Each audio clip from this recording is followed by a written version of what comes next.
नमस्कार, आप देख रहे हैं फुटकर न्यूज़। मैं हूं आपके साथ निधि विनोदिया। हमारे देश की आज़ादी को 75 साल पूरे हो चुके हैं और इस इंडिपेंडेंस वीक में आज हमारे साथ हैं ग्रुप कैप्टन संजीव अग्रवाल जी, जिन्होंने 32 साल की सर्विस के बाद एयरफोर्स से रिटायरमेंट लिया। सर, आपका बहुत बहुत धन्यवाद हमारे चैनल से बात करने के लिए। Thank you. सर, मैं सबसे पहले आपसे पूछना चाहूंगी कि आपने इतने साल देश की सेवा की, शुरुआत से ही वर्दी पहनने की चाहत थी या फिर इसके पीछे किसी की प्रेरणा थी और तब आप फिर एयरफोर्स में ज्वाइन हुए? देखिए, बचपन में आपने देखा होगा सारे बच्चों की एक तमन्ना होती है जी, कि वो वर्दी पहने। जी, मतलब मेरे को ऐसा कोई बच्चा दिखेगा नहीं, लड़का खासकर, जिसने बचपन में कभी ना कभी, चाहे उसका बर्थडे पर, चाहे किसी कॉस्ट्यूम पार्टी में, जी, वर्दी पहन ना पहनी हो और बिल्कुल, अपनी फोटो ना खिंचवाई हो। दूसरा, मैं वैसे ही मेरा रुझान बहुत ज्यादा था फिजिकल एक्टिविटीज के ऊपर, जी, तो वो भी शायद एक कारण रहा हो। तीसरा, जो मेरी मदर थी, वो चाहती थी कि उनका एक बच्चा जरूर वर्दी पहने, फौज में जाए। तो वो फौज में जाए। और हमारे पूरे परिवार में बहुत लोग फौज में हैं। हमारे, अगर आप देखें, इमीडिएट फैमिली में कम जी, से कम हम लोगों ने 15 फौजी और आईपीएस ऑफिसर्स अब मेरी वाओ! इमीडिएट फैमिली में हैं। That's very good. मेरे वाइफ के फादर भी एयरफोर्स से रिटायर हुए। जी, मेरे फादर भी मिनिस्ट्री ऑफ डिफेंस में थे। जी, मेरे चाचा, मामा, ताए, everybody has some connection with the army, air force, navy और बॉर्डर सिक्योरिटी फोर्स। जी। तो मेरे ख्याल वो ही बीच कहीं पर एक पौधा बन गया, जो कि बाद में जाकर जिसने एयरफोर्स की तरफ आपको खींच के ले गया। को खींच के ले गया। जी। जी। तो सर, मैं एक चीज़ और पूछना चाहूँगी कि इतने साल आपने सर्विस में दिए। सर, ऐसा कोई इंसिडेंट आया, ऐसा कोई वाक़या आपको सर्विस के दौरान याद हो जब आपको बहुत ज़्यादा मतलब जैसे आपको बहुत सारी चुनौतियाँ फ़ेस करनी पड़ती होगी। तो ऐसा कोई वाक़या आपको याद है जहाँ पे आपके सामने चुनौती भी रही, साथ ही साथ वो आपके लिए उपलब्धि भी साबित हुई? ऐसा कुछ याद है आपको?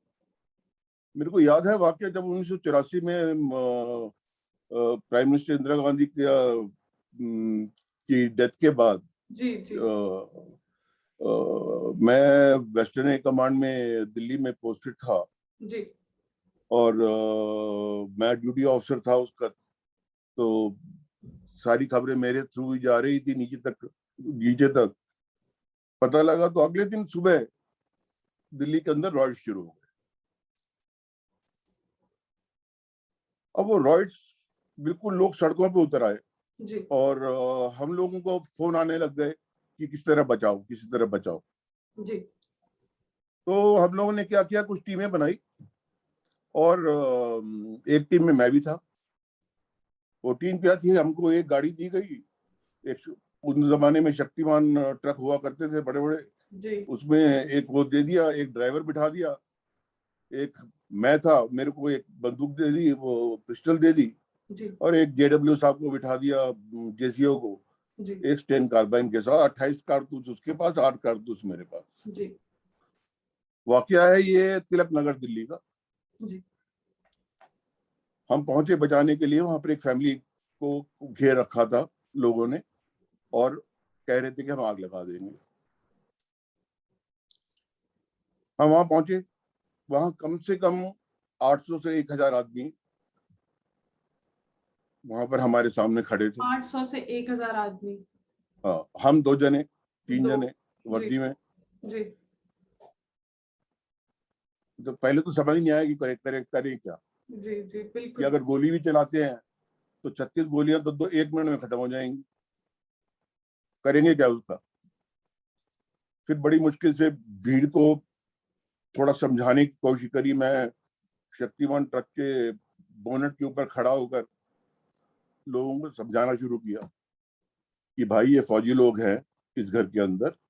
फौजी तो नहीं, यूनिफॉर्म वाले नहीं थे, सिविलियन थे वो असल में, जो कि रेस्ट कोर्स पाला में काम करते थे। जी, मैं कहा, फौजी लोग हैं, ये आपको बचाने के लिए आप इन्हीं को मारने की कोशिश कर रहे हो। बहुत समझाया, बहुत समझाया। आखिरकार के अंदर ये तय हुआ कि उसकी फैमिली तो आप ले जाइए। हम कुछ नहीं कर सकते थे, मतलब हमारे हाथ बिल्कुल बंधे हुए थे, कुछ नहीं कर सकते। वो कहते जी फैमिली हम छोड़ रहे हैं, उनके छोटे बच्चे बीवी को सबको निकाल दिया, तो कहते आप जाओ सर। मतलब जितना गिड़गिड़ाए हम कि उसको छोड़ दीजिए, उसको ये कुछ कर दीजिए, कुछ नहीं, कुछ नहीं। और हमारे सामने उसको जला दिया। मतलब वो एक ऐसा वाक्य है कि अभी भी कभी कभी ख्वाबों में भी आता है कि ये लोग इतनी भी वहशीपन के शिकार हो सकते हैं। मतलब ये जो मॉब मेंटालिटी है, जब क्राउड एक जगह इकट्ठी हो जाती है जी, जी, तो वो सब सोच खत्म हो जाती है। बिल्कुल। उपलब्धि की बात उसमें ये थी, उसमें कोई उपलब्धि तो थी नहीं। जी, उपलब्धि यही रही कि हमने ऐसे ऐसे करते कम से कम 35-40 लोगों को हम निकाल के लाए। जी, तो उसको आप उपलब्धि कह लीजिए, हमारा काम कह लीजिए, हमारी ड्यूटी कह लीजिए, हमारी रिस्पॉन्सिबिलिटी कह लीजिए, सर बिल्कुल, बट वो मुकम्मल तो हुआ। यस। बिल्कुल। तो सर एक जी। अगला सवाल मैं आपसे पूछना चाहूँगी कि एयरफोर्स जब वॉर का समय आता है, तो एयरफोर्स अपने आप को तैयार किस तरह से करता है? वॉर के टाइम कोई तैयारी शुरू नहीं होती है, तैयारी पीस टाइम में होती है। वॉर ओके, टाइम में सिर्फ लड़ाई होती है। तो जो भी तैयारी है, आपने एक सुना होगा कि more you sweat in peace less you bleed in war. जी, अगर आप, जब पीस है, शांत वातावरण है, तब ज्यादा पसीना बहाओगे, तब आपको जंग के अंदर खून कम बहाना पड़ेगा। बिल्कुल, तो जितनी भी तैयारी फौज की है वो लड़ाई से पहले, जंग से पहले होती है। सारी प्रैक्टिस, सारी ट्रेनिंग, सारी सामान की खरीदारी, जी, ये जिम्मेवारी होती है कि कितने दिन की लड़ाई होगी, कहाँ पर सेक्टर में होगी, उसके लिए कितना सामान चाहिए। ये सारा सामान आपके पास मौजूद होना चाहिए, आपको लड़ाई के पहले दिन से पहले। पहले दिन। सर एक तरफ आप देश के लिए लड़ते हैं, आप अपने ही देश फिर अपने ही देश की न्यूज़ में जब आप भ्रष्टाचार की, लापरवाही की या फिर राजनीतिक द्वेष की खबरें सुनते हैं, तो कैसा महसूस होता था? बहुत बुरा लगता है। ऑब्वियसली इस देश के दो ही प्रॉब्लम है, भ्रष्टाचार और जातिवाद। अगर ये दो चीजें खत्म हो जाएं जी, तो ये देश पहले भी अच्छा था, अभी भी अच्छा है, और आगे भी अच्छा रहेगा। जी, राजनीति कभी खराब नहीं रही है, राजनीति वही करती है जो उसको करना पड़ता है चीजों को देखकर। जी, राजनीति, लोग उसी को वोट देंगे जो रिजल्ट लेके आएगा, जो कोई अच्छे काम करेगा। जी, तो राजनीति सब डिपेंड करती है एनवायरनमेंट के ऊपर कि आपका वातावरण बाहर का किस तरह। अगर वातावरण खराब होगा, अगर आप किस लिए दोषी ठहरा रहे हो बिल्कुल, राजनीति में, बिल्कुल, उनकी बिल्कुल, कोई गलती नहीं है। बिल्कुल। जी। तो सर एक चीज़ आप पूछना चाहूँगी, आपका झुकाव सर राइटिंग की तरफ कैसे गया? आप कई किताबें भी लिखी आपने। मैं प्री मेच्योर रिटायरमेंट ली थी, जल्दी निकल गया था क्योंकि जी, मेरे को अगला रैंक नहीं मिला। जी, सुपर सेशन बहुत होता है फौज के अंदर, तो आम बात है, कोई बड़ी बात नहीं है। तो उस टाइम मेरी उम्र ऐसी नहीं थी कि मैं घर में बैठ जाऊं। जी। 10 साल और पर बचे थे पर उस बस। समय ये नहीं जी। सोचा कि थोड़ी-सी और मेहनत करके मैं थोड़ा रुक के देखता हूँ कि मुझे शायद आगे कुछ ये अचीव कर लूँ? फौज के अंदर, जी, देखो फौज के अंदर एक टाइम आ जाता है जब आपको लगता है कि अब आपको आपका निकलना ही बेहतर है। जब तक आप प्रोग्रेस करते रहते हैं फौज में, तब तक आपके भी विल पावर, आपकी वो सारी चीजें, आपकी जितनी बिल्कुल। मुश्किलें हैं, आपको कोई मुश्किलें नहीं लगती है। बट उसके बाद एक टाइम आ जाता है जब आपको लग रहा है कि आपको कोई प्रोग्रेशन नहीं मिल रही है, जी, आपने अपना जितना दे सकते थे वो दे दिया है, जी, उसके बाद रहने से कोई फायदा नहीं है। इससे अच्छा है कि किसी नए बच्चों के जो आ रहे हैं उनके लिए जगह खाली कर दो अपनी। बिल्कुल, बिल्कुल। क्योंकि अगर मैं खाली नहीं करूंगा तो एक जने को प्रमोशन नहीं मिलेगी। मैंने थोड़ा सा एक तरह से कंसल्टेंसी शुरू करी और एक किताब लिखनी शुरू करी। उस टाइम गवर्नमेंट की नई नई पॉलिसियां आ रही थी, जी, और जिसमें से एक ये डिफेंस के अंदर एक ऑफसेट पॉलिसी जो नई इंट्रोड्यूस करी गई थी 2008-9 में, मेरे टाइम पर ही इंट्रोड्यूस हुई थी, तो मेरे को काफी ज्ञान था उसका। और बाकी लोगों को बाहर की दुनिया को इतना ज्ञान नहीं था कि ये क्या पॉलिसी है, क्योंकि पहली बार हिंदुस्तान में ये पॉलिसी आई थी। जी, तो मैंने कहा इसको इसलिए करने के लिए उस पर किताब ही लिख देते।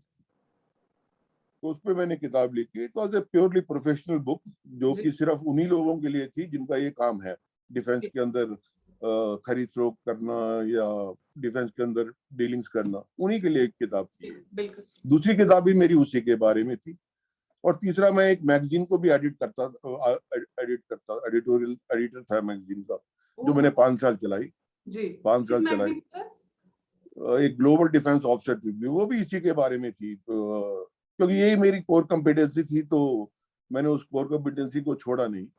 सर एक आखिरी सवाल आपसे पूछना चाहूँगी कि जहाँ एक तरफ देश को डिफेंस की सबसे ज़्यादा ज़रूरत है, वहीं आज का जो यूथ है वो सोशल मीडिया की तरफ उनका ज़्यादा झुकाव है, ज़्यादा दिलचस्पी लेते हैं सोशल मीडिया की तरफ। उनके लिए आप क्या संदेश देना चाहेंगे? ये सोशल मीडिया एक बहुत अच्छी चीज भी है, उतना खराब भी है कि जो अवेयरनेस सोशल मीडिया के आने के बाद हुई है लोगों के जी, अंदर, जी, उनको एक तरह की ताकत सी मिल गई है कि अपने आप को एक्सप्रेस कर सकते, जो पहले नहीं कर पाते थे। बिल्कुल। जिन लोगों की आवाज भी नहीं निकलती थी, आजकल सोशल मीडिया में बड़ा चढ़ा के बातें करते हैं। आपके पास व्हाट्सएप मैसेजेस आते हैं, या दूसरे सोशल मीडिया, ट्विटर के अंदर देखते हो या फेसबुक में देखते हो, कितनी नई नई चीजें लेके पता लगती हैं। बट उसके साथ साथ थोड़ा गलत काम भी हो रहा है, थोड़ी नेगेटिविटी भी आ रही है। वो उससे थोड़ा बच के रहना चाहिए, बिकॉज जब आप एक एक किसी सोशल मीडिया के साथ बंधे हो, तो आपको पता भी होना चाहिए कि क्या चीज ठीक है, क्या चीज गलत है, और गलत चीज को अवॉइड करना चाहिए। बिल्कुल। दूसरा, जहां तक लोगों का रुझान है आर्म फोर्सेस में जाने के लिए, ये बात आपकी ठीक है कि आजकल के जो बच्चे हैं उनका रुझान कम होता जा रहा है। जी, फौज के अंदर जो क्वालिटी के लोग आने चाहिए थे, जो पहले आते थे, वो कम हो गए। इसमें कोई दो राय नहीं है कि कॉर्पोरेट सेक्टर में जितना पैसा मिलता है उतना फौज में नहीं मिलता। जी, बट जो लाइफस्टाइल आर्मी देता है, जी, वो कोई और किसी भी ऑर्गेनाइजेशन में आपको नहीं मिल सकता। जी, मतलब उसका मजा ही कुछ और है, उस बिल्कुल। लाइफस्टाइल का। मतलब आप अपने आप सोचिए कि क्या, अगर आप 26 जनवरी को राष्ट्रपति के सामने परेड में सलूट दे के निकलते हैं, तो what sense of pride you will get, बिल्कुल, बिल्कुल। that you can never get anywhere, है ना? जी, So I mean the very fact कि आप अपने झंडे की रक्षा कर रहे हैं, अपने देश की रक्षा कर रहे हैं, उससे बड़ा इनाम मेरा ख्याल तो कोई बिल्कुल सर, हो नहीं सकता। इसी के लिए फौज में भर्ती होते हैं, इसी प्राइड के लिए। जी। Thank you so much sir, thank you so much. Thank you so much. तो ये थे हमारे साथ संजीव अग्रवाल जी, जो ग्रुप कैप्टन थे एयरफोर्स में, जिन्होंने बताया कि बचपन से ही उन्हें फौज में जाने की इच्छा थी। कई सारी जगहों पर पोस्टिंग के बाद उन्होंने कई सारे चैलेंजेस एयरफोर्स में रहते हुए फेस किए। 32 साल की सर्विस के बाद उन्होंने रिटायरमेंट लिया और उसके बाद उन्होंने किताबें भी लिखी। साथ ही साथ उन्होंने आज के यूथ के लिए ये संदेश दिया है कि हर घर से एक युवा को फौज में भर्ती होना चाहिए। ऐसे ही अन्य इंटरव्यूज के लिए देखते रहिए फुटकर न्यूज़।